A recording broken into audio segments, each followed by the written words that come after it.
Hey there, Dave Paulides, Canada Missing Project, copyrighted edition for our video page, and it is blistering in northern Montana. It's still in the low 90s. Today we got a pretty good wind, so because of the massive number of complaints from people out there that they don't want me filming next to the water because they can't hear me right, I won't be filming next to the water today. And I've got a lot of comments from very nice people that said, we love the scenery, Dave, and keep filming there. So here's what's going to happen. If you watch the movies, I know how to make clean audio and clean video, and I use some of the top equipment to obtain my video. And I'm not going to spend more time putting on a lapel mic and doing all that nice stuff we do with the movies, because I've stated 100 times, I don't have the time to do it. I'm not going to edit it. I'm not going to put on a lapel mic. I'm not going to wire that in. I'm not doing any of that. I don't have the time. If I had that time, then I'd be not doing any research, and that's not my life. So you're going to have to either learn to accept the way I do my videos now, or if the audience goes down, then I won't do them anymore. It's okay. Leave the videos up and let you watch those 100 times. But no, I get tired of the incessant amount of complaints. It seems like people just like to complain to somebody they don't know about something they don't know anything about the background of. I kind of think it's funny. I mean, in my whole life, I don't think I've ever written a complaint to anybody online. Whatever. We're going to do something different in this video that I've never done before. You're going to see in a second. But first of all, let's get right to the mail. Dave, humor me if you will. Some years ago, I was in a dark place and struggling to find a higher power.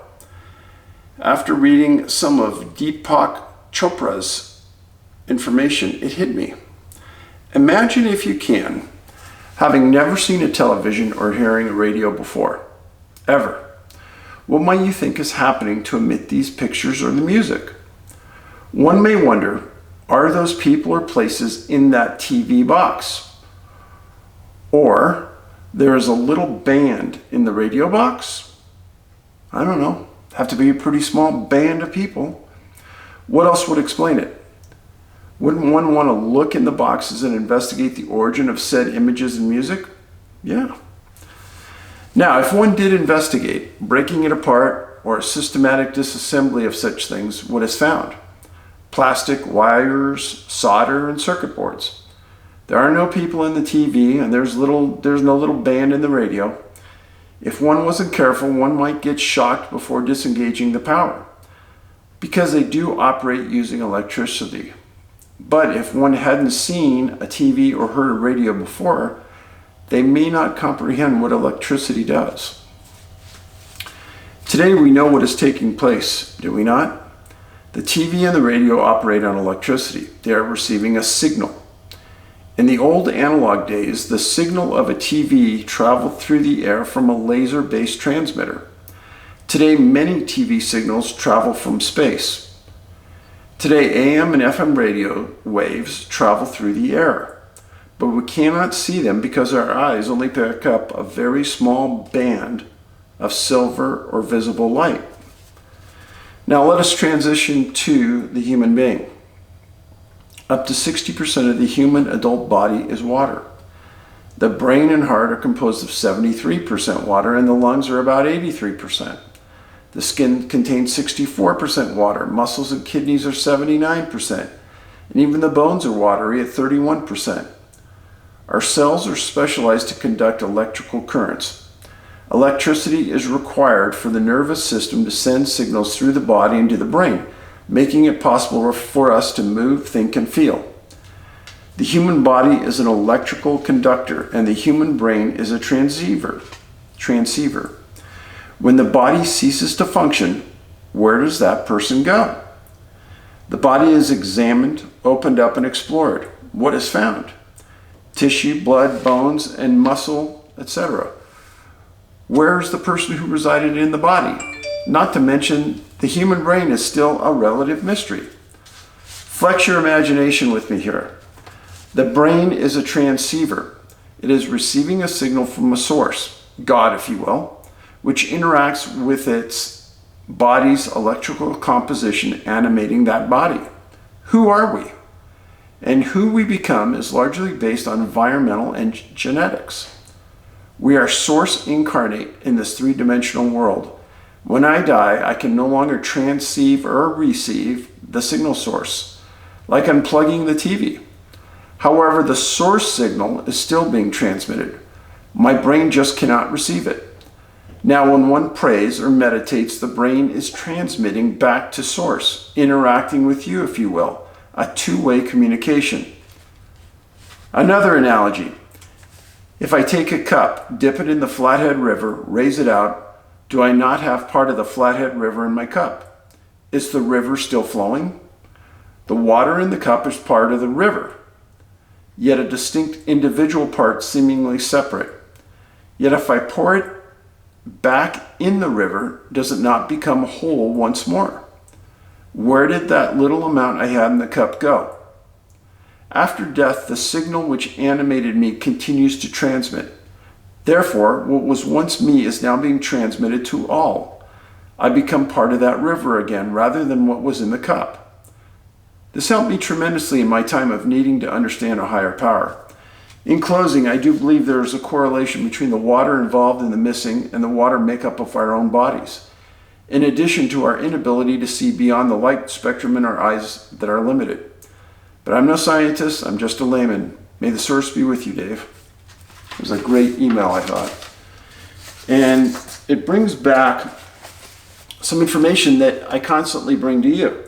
And people say, oh, there's so much water all over Earth, Dave. You're just saying it's water because it's always close to water.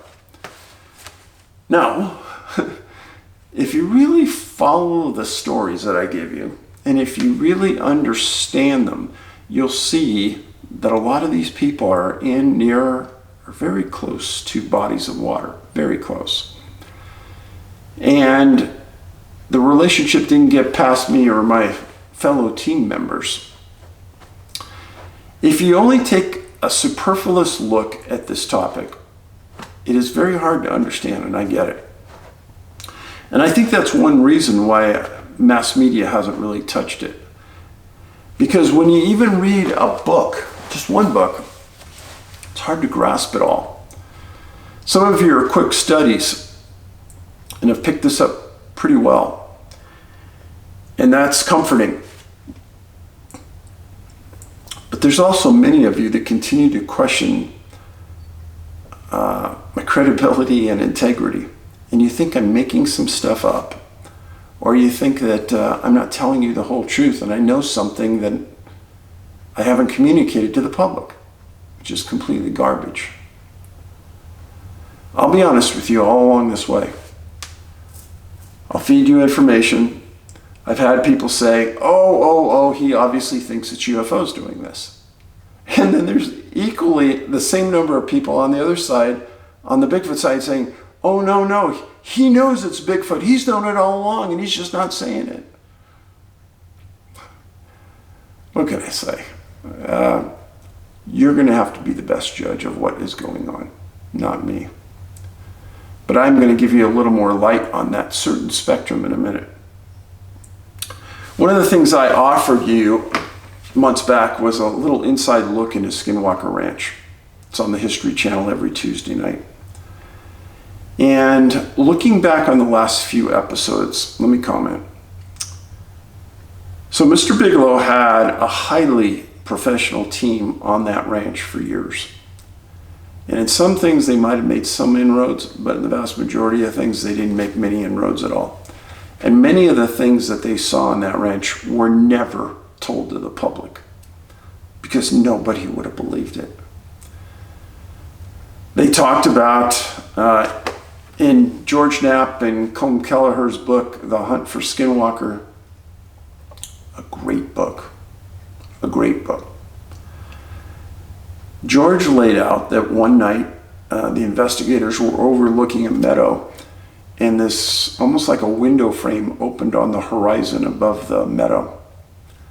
And something big and bipedal crawled out, jumped onto the field, and ran off.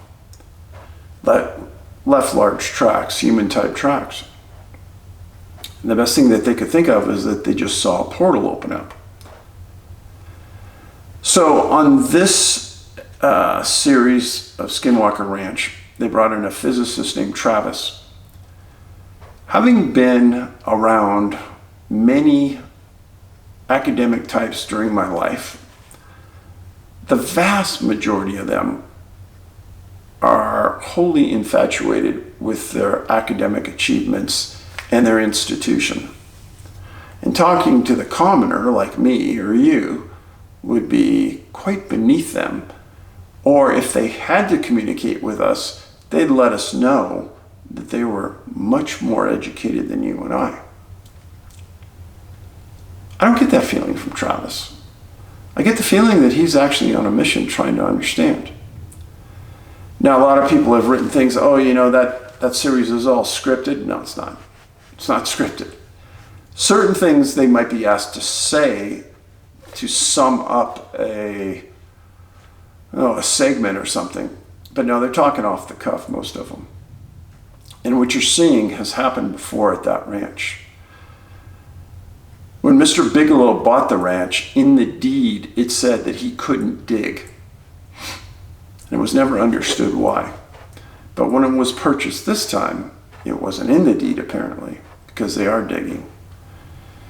Now, one of the things when George Knapp went to the ranch that I asked him right after he came back, I said, hey, is there a big body of water somewhere near there? And that's when the location of the ranch was a real big secret.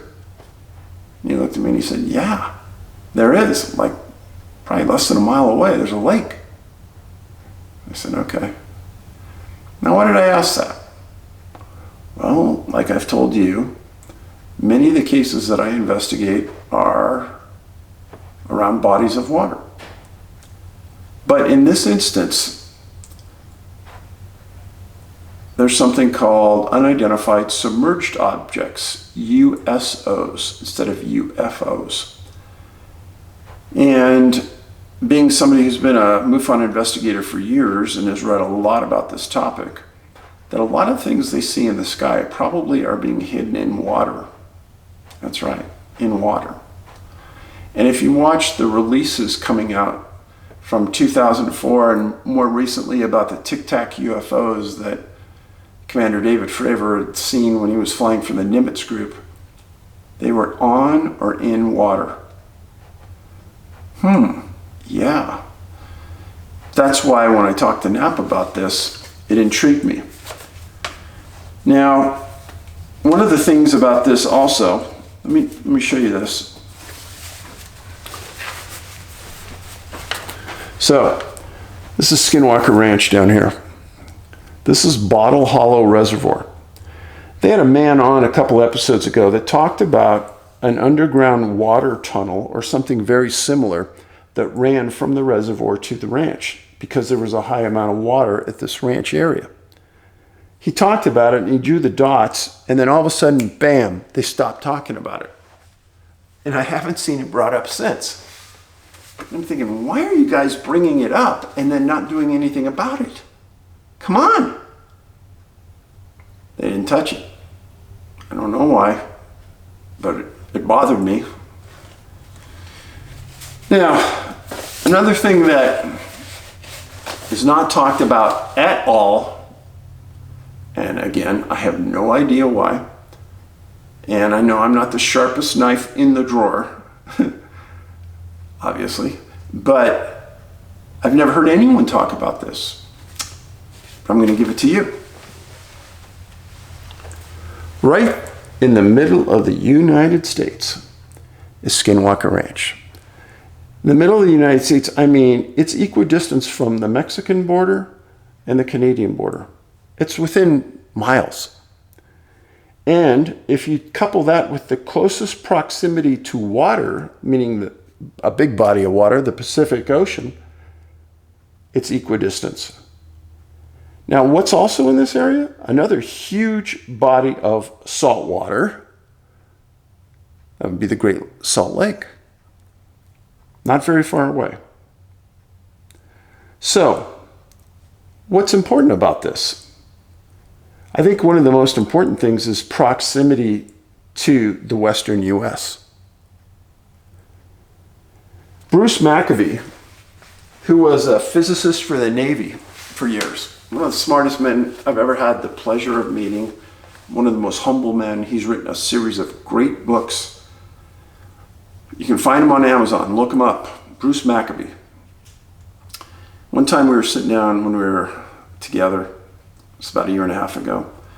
And he said, Dave, I think it's an underground antenna at that Skinwalker location. And he said, it may not be an antenna the way you and I think of an antenna, but it may be a centralized receiving and deportation site for people and craft we don't understand. Now, the other day in the Skinwalker episode, they talked about material in the soil, that if you took that material and you processed it, it was all the right kind of things to make an airplane. My ears perked up, because that's pretty unusual. Now, if they had all of the complements to make an airplane there, and there were high amounts of water in the soil, which they've shown, then you have the ability to conduct electricity in that soil very easily. Now, when they dig in that soil, they've always said things happen. Maybe not immediately, but soon thereafter. Now, at the time when, in one of the first episodes, they had a cow that died on the ranch. And it was at a point where they saw a UFO in the sky, right above the cow.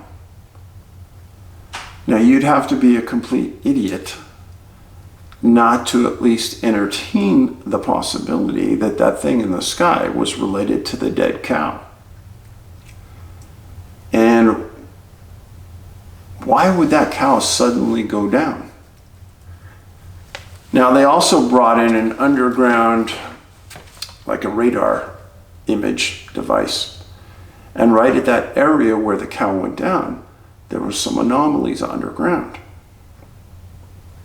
So they're making progress. Now, many years ago, somebody told me that they thought my work on missing people had direct correlation to Skinwalker Ranch. And I've never made a big deal about it. And maybe some point in the future I will. But the way this information came to me was ultra credible. And I'll bring that up more as we go along.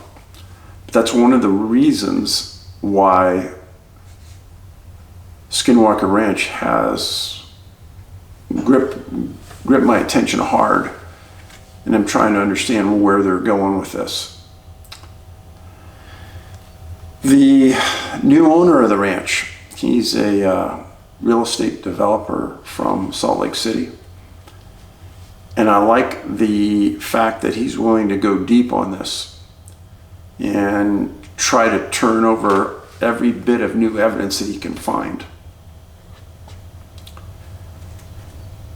I think it would be interesting if those researchers filed a series of Freedom of Information Act requests to see what files the government has on the ranch, because the government did have researchers there at the very beginning when Mr. Bigelow owned the ranch, and they studied it for a number of years.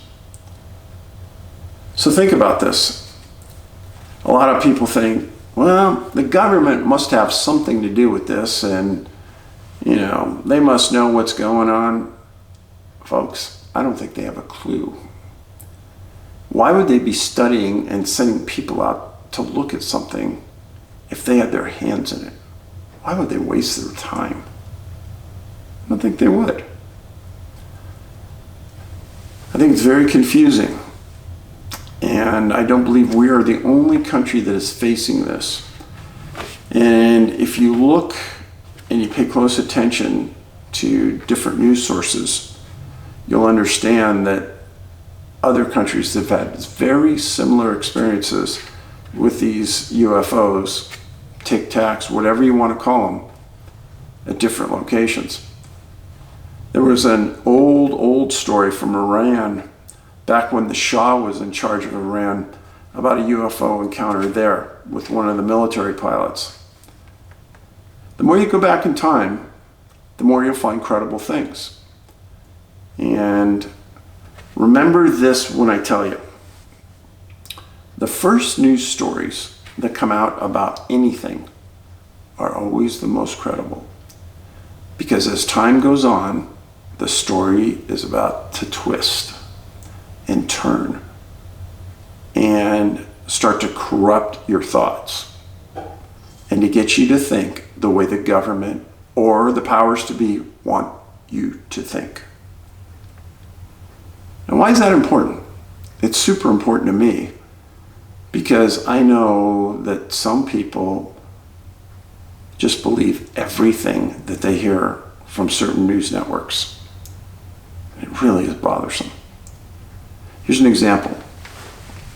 Many times, especially 10, 12 years ago, there'd be a report of an unidentified object seen over, say, Chicago Midway Airport. And the newscasters would go, yeah, it's like a UFO. Ha ha ha ha.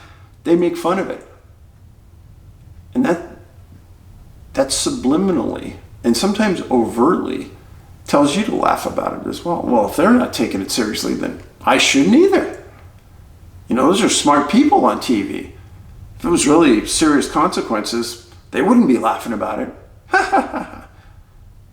No. Past, let's see, it's 2021, 2004, David Fravor, commander of the Nimitz Group, saw the first Tic Tac over the ocean off of Baja California in San Diego. Same location, the closest point of water for Skinwalker Ranch. So ever since then, our military has known these things have existed, and yet our news sources have not wanted to give it 1 inch of credibility. Not an inch. Now, recent surveys have shown that the majority of us believe that these things do exist, and they're probably from some other world or something that we will never understand. So I give us credit for that we can at least think outside the box to that degree. But the way newscasters set the stage for you to think is important. And if you constantly get bombarded with the laughter over a topic, yeah, just UFOs, just Bigfoot, think about that every time you see it and you hear it. There are very few broadcasters that take those topics seriously. And the ones that do are worth their weight in gold. So, one last look. David Fravor and the Nimitz Group were off this coast right here where they saw the Tic Tac UFO. Again, equidistance to the perimeters of the U.S. Kind of coincidental, don't you think? Now, I'm going to do something I've never done. I'm going to give you a little background on something that I've never talked about on this channel, but it's not because I'm trying to avoid it, but because this is a missing persons channel. But since it is part of my makeup, I'll go a little deeper on it this time, and that is the hominid research I did. Hominid bipedal research. Some people may call it Bigfoot, Sasquatch, Yeti, Almasti, Alma, whatever. But many years ago, I was working for a technology company, and I was leaving because I was going to raise my kids. And the founders of the company called me in. They told me that they had a project for me. I said, well, I'm leaving, guys, so adios. They're really nice people. I said, no, Dave, we know. We know you're leaving. This is something outside of the scope of this place. I said, okay. And they said, in essence, is that when they were kids, they each had a Bigfoot encounter in the mountains. They didn't know each other. And at different points and at different places, they were camping with their family. They went to the bathroom or did something alone, and they saw a Bigfoot. And then years later, they got together and found this company and started talking. And unbelievably, they were able to piece this story together that they each had this incident happen. And they wanted to get to the bottom of it their whole life. And they said, Dave, you're the perfect guy. You're fact-based, you have a police background, you deal well with people. I was running human resources for them at the time. And we'll pay you to do it. You just go out at your own pace, at your own time. I said, no, I'm not interested. Shook their hand. I said, guys, I really want to concentrate on my kids, and I left. About a month later goes by, and the same guys contact me again, asked to have lunch, and they said, hey, no, please don't discount us. You do it at your own pace, at your own time. We'll pay for everything. We'll take care of you. Please. And they gave me some articles, and I started to think about it a little bit. If I could do it at my own pace, my own time. Eventually, they broke me down. And I went home, and for about a month I studied. I didn't really know anything about Bigfoot or Yeti or anything. And the guidance I was given is prove it whether it's true or false, Dave. We don't know. We're not giving you any strict guidance. You can do that yourself. You're an investigator. So I looked for the location in the U.S. that had probably the most sightings, had internet access, had a police department nearby, had food and lodging, and I ended up in a place called Hoopa, the Hoopa Reservation in Northern California. It's just east of Crescent City, California, way up in the northern part of the state. Well, Hoopa is about 35 miles south of the most famous Bigfoot sighting of all time, and that's the Patterson Giblin sighting in 1967, where Patterson and Giblin went into an area where they knew that construction crews and things had seen these creatures, they called them at the time, and they got a 35 millimeter camera and went in and filmed it. And I get asked all the time, hey, is that footage real? Did they really catch those? Absolutely, 1000% they did. As someone who has studied that in detail and have seen all the relative reports from film experts and things, 100%, not even an iota of anything that it's not true. And why is that? First of all, these were a couple of cowboys, Patterson and Giblin. They didn't have any technology background. They didn't really. Good old boys. And they caught this thing on 35 millimeter film. And when Disney Studios saw the footage, the head of Disney Animation said that they could not have made a suit for a person that good. Because in the 35 millimeter film, when you look at it closely, you can see the muscles move inside that suit. You can also see that there's a wound on the right thigh of that bipedal creature. A serious wound that flex. The last thing that Disney said was, if we were going to make a costume like that, we would never have made a female, because it makes it 10 times harder to make it look real, because this hominid had breasts and had hair all over its body, and it was big. So Disney gave it the thumbs up, and the news played it down. This isn't real. Remember the ha ha ha, oh yeah, look it. And ever since then, they've made a joke about it. Now, I will tell you and anybody else out there that I start off with not believing any video that anybody gives me about Bigfoot, Yeti, Sasquatch. I don't care. Because I know that there's 14-year-olds out there that could fool 99% of us with their animation and digitalization ability. That's why I don't believe any of it. Now, if I have an expert look at the film and they give it the thumbs up, now I start to take it a little bit seriously. If I know the person who took the footage, I do take it seriously. But there's only a few people in the world that I do. So, really the start point was Bluff Creek, Northern California, where Patterson and Giblin took this footage. And the Hoopa Reservation had a history going back 100 years of interactions with this biped. And everyone made fun of the reservation, they made fun of the footage, nobody took it seriously. When I went up there to Hoopa, first thing I did was I stopped in the police department. They're all Humboldt County sworn deputies.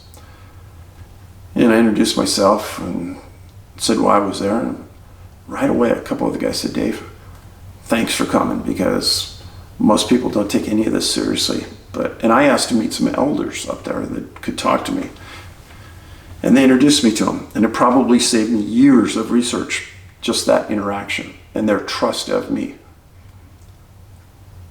So I started to interview people. And I interviewed hundreds of people. I walked hundreds of miles. The head of the Hoopa Reservation gave me special permission to go into an area that is restricted on the reservation, and it is considered the bipeds area. And they had one designatee of the tribe that took me in there. And I knew when we were in there that this was their area. I never felt afraid, I never felt scared, and I never saw anything unusual. In fact, it was a big nothing day, but I appreciated the gesture that they trusted me enough to go in there. So that's Hoopa. Once I had all of these witnesses, I remembered something that John Green did decades earlier, back in the 60s and late 50s and the early 70s. John was a newspaper reporter in British Columbia, and he had a series of Bigfoot Sasquatch sightings in his area. And he decided that he was going to take an affidavit, a legal affidavit from all the witnesses about certain things, and make them swear under penalty of perjury that what they're saying is true. And I thought that is the most concise way to ensure that I get the story correct and that these people don't want to fabricate something. Also, the agreement was that I wouldn't take your story unless I could take a picture of you, because I wanted other researchers that we were working with to know who you were, and I wanted to use it later on in the book. And I didn't have anybody turn me down. And when I read about other researchers saying, oh yeah, I can't include the name and I can't include a picture because these people are too afraid to come forward, garbage. I never had that problem. And I think if you're credible and if you're honest, people will trust you. So I took affidavits from all the witnesses. And when I was a policeman, I remember that I worked with a forensic artist that when he drew something and the suspect, say a suspect in a crime later was caught, always looked just like the suspect. And they say a witness to an armed robbery at a bank, they'd interview the teller. The teller would sit there with the forensic artist. They'd draw a picture later on when they were caught. It looked like the suspect was in the room when the drawing was being made. That's how accurate they are. So I said, I'm going to find a forensic artist to come up to Hoopa and sit with these people and draw what they saw in the Bigfoot. And I found gold, probably platinum. There's a man named Harvey Pratt, P-R-A-T-T, lives in Oklahoma. He is the man that won the contest to design the Native American War Memorial at the Smithsonian. And they're going to have the dedication next year. Harvey is one of my closest friends, one of the smartest, most spiritually enlightened people I know. And his wife was a state agent for the state of Oklahoma. Harvey worked for the Oklahoma Bureau of Investigation, took time off to come out to Hoopa and draw these diagrams. And his wife Gina came with him. And I can remember the first day after we went through like 5 or 6 witnesses. And all of I shouldn't say all, the vast majority of the descriptions I would hear from people in reading books and things about Bigfoot was that, oh, they look like animals and they had these big brows and blah, blah, blah. And then Harvey did the drawings, and son of a gun, they kind of look like people. And that's exactly the description that the witnesses gave us. Now, they didn't look like animals. They looked more like people. And we'd hear this over and over and over. Big heads, big bodies, 6.5 to 7.5 feet tall, hair over a majority of the body, but most of the time, no hair on the face. Heard this time after time on female sightings and male sightings. And we even had a couple of sightings where there was a baby involved. It was stunning to say the least, because the 3 of us sat in a room and said, we did not expect this. So this is the first time when I started to say it almost appears that they're a type of people, not animals. Because people kept saying, oh, they're apes, they're gorillas. But then others would say, no, they're a type of people, they're a tribe. So, first book I ever wrote was the Hoopa Project. And that's one of Harvey's drawings on the front cover. I want you to go on to Amazon and I want you to look up the Hoopa Project. And you'll see, I think I have a perfect rating on there. Like, there's 2 different pages for the Hoopa Project. And I think they're both about 120, 130 reviews. And I think they're all 5 out of 5s. And in that book, I spent a lot of time talking about what I learned in Hoopa. Well, we knew when we were done there that there was going to be a second book, with Harvey and I working together on it. And what I was going to deal with was an area outside of that general Northern California region. And why would that be? Because there were many people that said, oh, you know, those Hoopa people, they're lying, they don't look like that. Or other people would say, oh, you know, the Bigfoot just look like that in that area. And okay. So Harvey was a Native American, Cheyenne Arapaho Native American chief, and he contacted his tribe, and a series of witnesses started to come forward from throughout Oklahoma, different tribes. And we sat down with them. Same deal, took an affidavit, and then Harvey interviewed them, did the drawings. Son of a gun, looked like people again. Now, they were people just like all of us look different. All of them look different. And Harvey did a lot of sketches to the same finite degree that he did for a human. So they all had special characteristics once you looked at them. And he would continue to work on the drawing until the witness would say, that's it. That's what it looks like. Sometimes it took a long time. But that's how accurate Harvey is. Now, if you look at Harvey Pratt, I think it's harveypratt.com. It's his artist site. He has some pictures there of a suspect that was caught after he did the drawing, and it looks exactly like the suspect that he drew it with the witnesses. Exactly. It's like the guy was in the room. So when I think, are these drawings accurate? God, yes. 100%.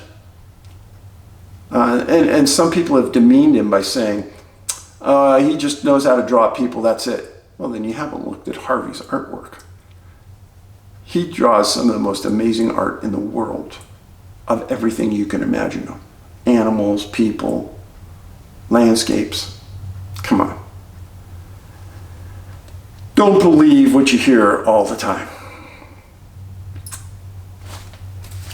So, in Oklahoma, I did the second book. Now it's called Tribal Bigfoot. And Harvey did the front cover with that.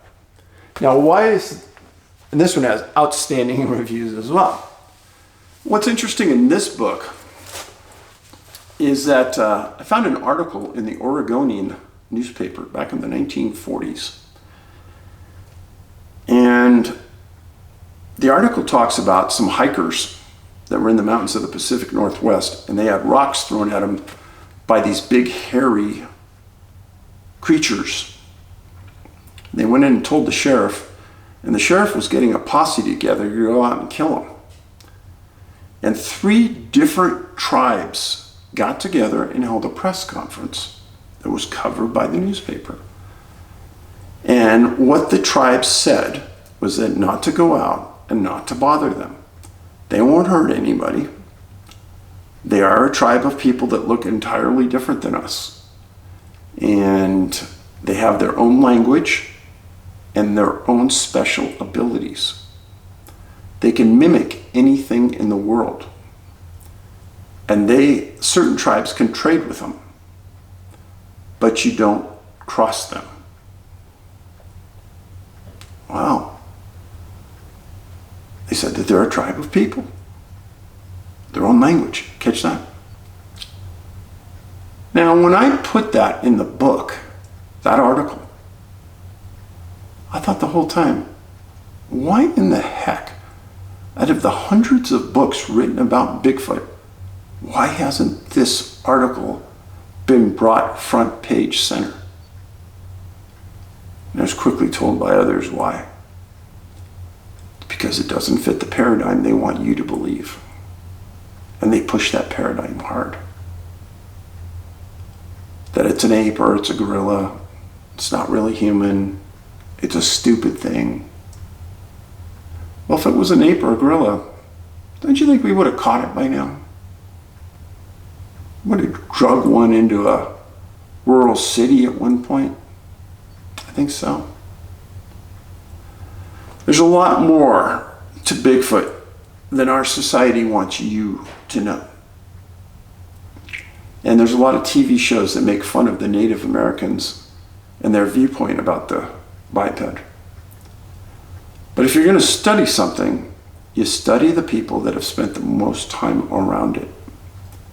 If you want to study grizzly bears, well, then I would talk to the foresters, some rangers, and I would talk to the hunters and the people that guide those hunts, because they know about behavior and they know how many times they've been seen, etc. Learned a lot. I'm truly indebted to Harvey Pratt for the great work he did on that project. Now, part of the research that I did on this project I was involved in was trying to find credible people who had done an honest day's work. And I found a man named Ray Crow in Hillsdale, Oregon, that for years and years had written a newsletter called The Track Record. And I went up there one time and met him, and he'd written this for, I think, 17 years. And he gave me copies of it, and I went home. And then he called me, he says, "Hey Dave, I'm going to retire, and my health is bad, and I want to sell all my research and everything." And right away I said, "I'll be up there, I'm going to buy it." Well, what I did is I took the track record and I put it on a DVD. 3,000 pages of weekly newsletter that this man wrote. And it's about Bigfoot, UFOs. He was a good writer, and he's since passed, God rest his soul.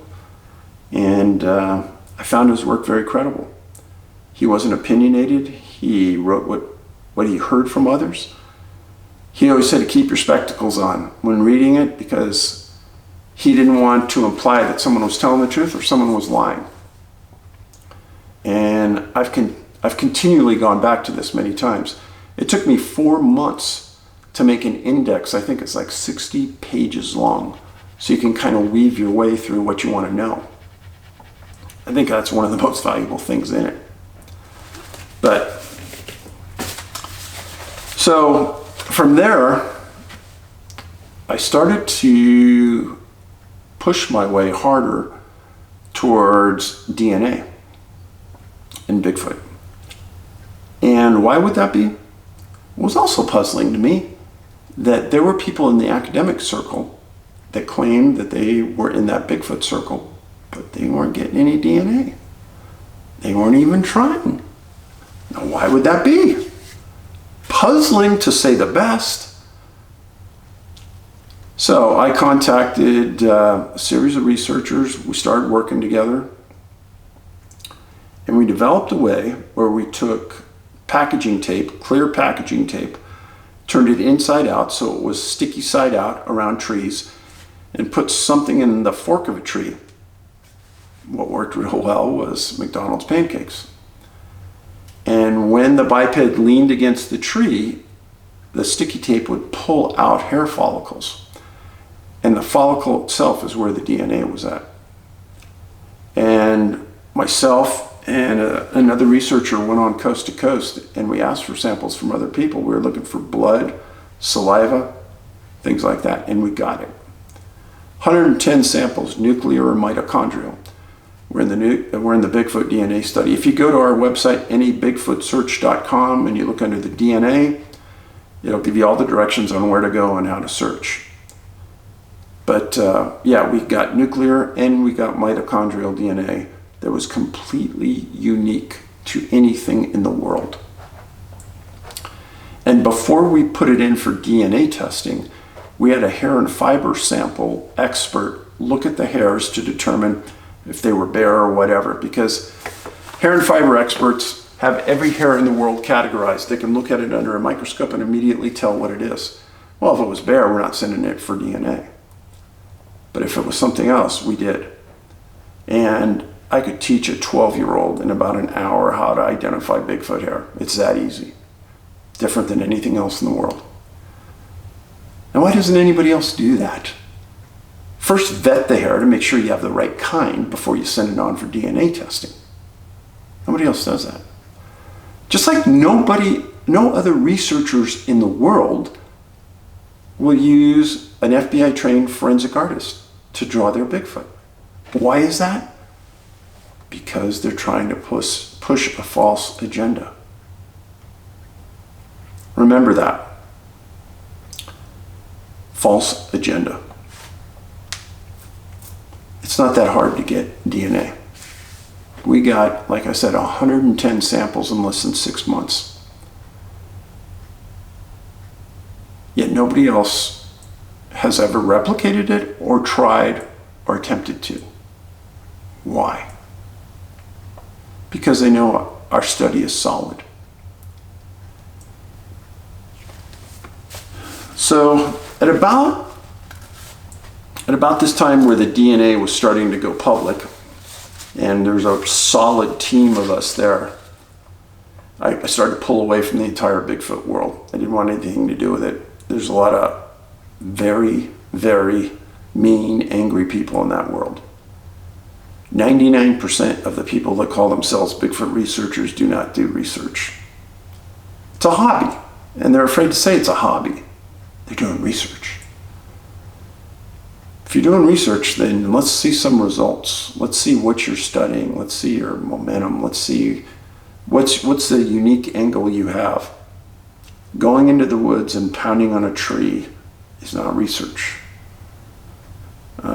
At this point, doing DNA isn't going to be research either, because if you understood the samples we have, you'd understand that they were correct. So it was about this time that I started to get talked to about missing people. I started to get deep into that. And after doing missing people research for 5 years and going through thousands of pages of archive material, in the back of my mind, I always had the Bigfoot topic with me.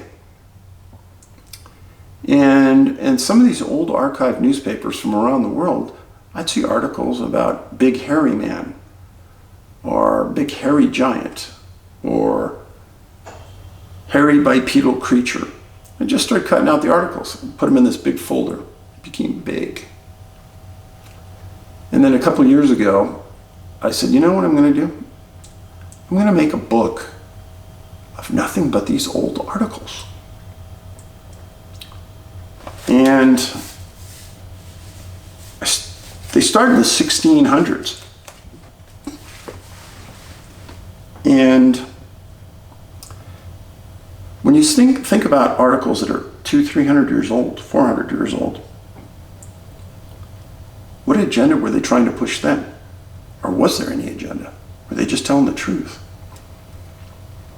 But when you look at many countries that I've included in, going all the way up to the 1900s, early 1900s, and because of copyright I had to stop there.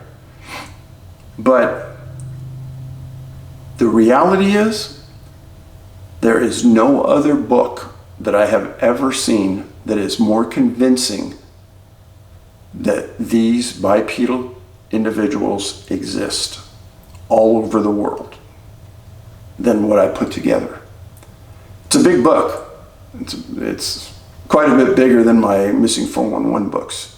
It's like a 8.5 by 11. And I think if you ever were trying to convince yourself or to convince others that these bipedal creatures exist, this is it. And what I did was, I was also cutting out articles about giants. Now, what's funny about the giant issue is that there's a series of articles here in the United States where farmers and ranchers were tilling the soil and they dug up some bones of something that was 7-8 feet tall, and they didn't know what to do, and the sheriff contacted, let's say, the Smithsonian or the Maryland Institute of Science or these different entities, and they came out and they recovered the remains. And some of them are fascinating, the detail that's in these newspaper articles. Big newspapers. Now, what I wrote about in this book, just a little bit, there's not a lot of my writing in here, it's just mostly all articles. But what I wrote about in here is that, where are those bones? Nobody claims to have any. Now, I say nobody. There's a few isolated cases, but almost none. They all deny that they have these giant bones. But it's not only the bones that were important, but it was what was found with the bones in these articles. Certain things that will go, wow. You know, for this time in the 1800s, they had those. And why would they have those? Fascinating stuff that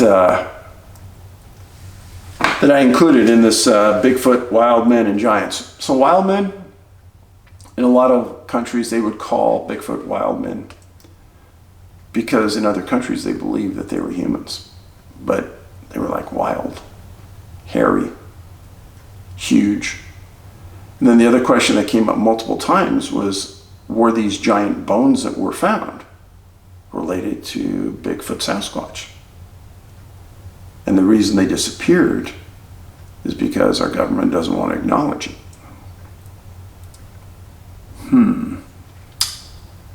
Yeah.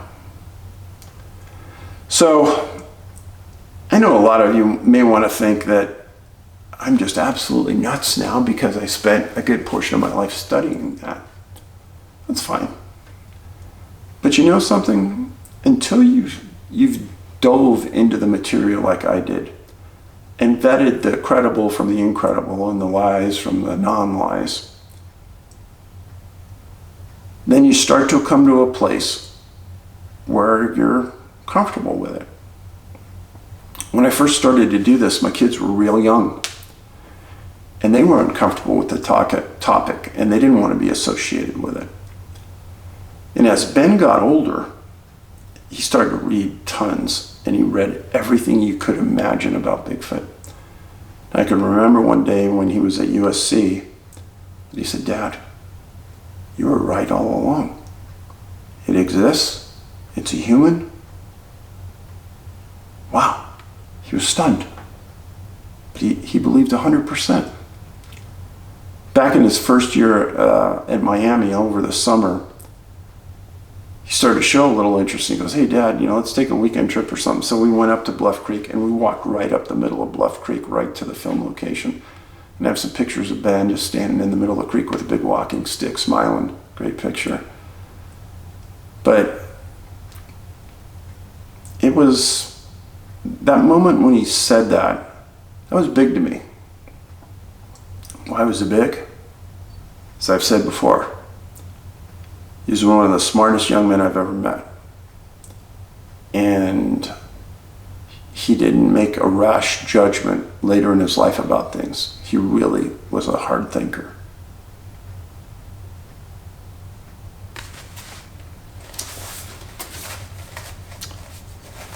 So please look at the website about the DNA study. I take all my writing real seriously. I don't write garbage. I tried to vet the witnesses the best I could through affidavits, photographs, extensive interview, and Harvey Pratt. And every time after Harvey spent an exorbitant amount of time with the witness doing a drawing and questioning him, we'd always sit and I'd ask Harvey, I'd say, well, what would you rate their credibility level? And every time Harvey said, man, they're absolutely credible. And that was a huge step for me, that I didn't miss anything in the interview process. So, a little bit more about me, about where I've been, how I got to this place on missing people. I've never stated anywhere on anything that I think that Bigfoot or UFOs or anything else are responsible for missing people. You need to come to those own conclusions. If somebody walks you down a path of helping you to have a certain belief system, you need to run from them. And that's what our news is doing to many people right now. The more you watch without doing your own research, you're going to end up in a bad place. As I've stated 1,000 times, YouTube is not the place to educate yourself. It's a place to entertain yourself. Education comes in the form of books, reading, vetted material. And that's why when you go to college, they don't tell you to go home and watch an hour-long video. They tell you to read. Reading improves your own vocabulary, your own intellect, and it keeps your mind sharp. Remember that. As you get older, that's what you want. So anyhow, I appreciate you being here. Please give me a thumbs up if you like this video. Please pass it around to friends. There may be one more video coming down the line with an interview I did of a friend of mine recently about Bigfoot. That'll be the last one for a while. But anyhow, if you're going to do some hiking, make sure you tell people where you're going, when you'll be back. Train yourself with a firearm if you're comfortable. Always carry bear spray in bear area. Check the weather before you go out. And the most important thing is have fun in life. Our world gets stranger and stranger with every day. And all we have in this village is you and I. Let's hope that we can grow the village, grow our own intellect, and our own trust for each other. Thanks for watching.